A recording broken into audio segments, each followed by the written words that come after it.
కాకినాడ జిల్లా రౌతులపూడి మండలంలో ఓ సామాన్య రైతుకు అన్యాయం జరిగింది. జల్దాం గ్రామానికి చెందిన రైతు జగ్గారావు తన సొంత పట్టా భూమిని అధికార బలంతో ఆక్రమిస్తున్నారని ఆవేదన వ్యక్తం చేస్తున్నారు.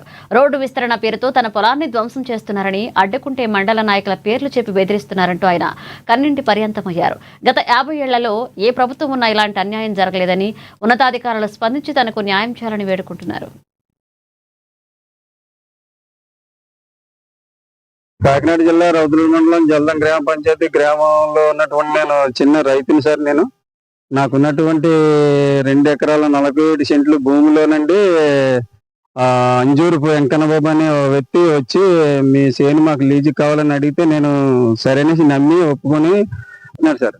ఇందులో నాకు ఉన్నంతలో నేను ఏం చేయాలంటే అప్పు చేసి జేజీపీ పెట్టుకోనండి, మూడు ముద్దలన్నీ కలిపి ధరికి గంటిస్తూ రోడ్డు ఏమి ఆపకుండా, రోడ్డుకి ఇబ్బంది పెట్టకుండా నా చేల నుంచి అక్రమంగా వేసుకునేదే కాక ఒక రోడ్డు అంచున ఉన్న రాళ్ళన్ని కూడా 2 లారీలు తప్పుకోవడం కానీ పెద్ద ఇదిగా వేసేసి రుబాబుగా మండల నాయకులటండి ఎవరో మరి ప్రభుత్వంలో ఆ నాయకుల పేరు మాకు తెలియదు, కానీ అంజూరు వెంకన్న బాబు మాత్రం మా దగ్గరకు వచ్చి అన్న మాటలన్నీ ఏంటంటే తప్పుడుగా పక్కన నెట్టేసి అతను చేసే పని ఇంత అక్రమంగా పొలంలోనికి రోడ్లు నెట్టేసాడు సార్. పొలంలో సార్ ఇదిగోని చూడండి సార్, కరెంట్ స్తంభం నిబ్బరంగా రాళ్ళు ఒక లారీలాగా బాట అడిగారండి. సరే అని అన్నానండి.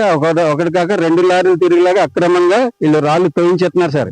కాబట్టి దయించి మరి మీడియా ద్వారాగా అనుకుంటున్నాను, ఇది ఎప్పుడు కూడా ఏ గవర్నమెంట్ లో కూడా ఇంత రుబాబుగా లేదండి. ఇక్కడ ఇంత అక్రమంగా ఎవరు పని చేయలేదు సార్.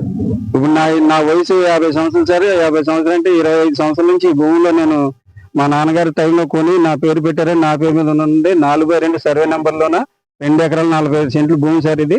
దీంట్లో నుంచి 20 సెంట్లు భూమి మాకు రోడ్డు కావాలని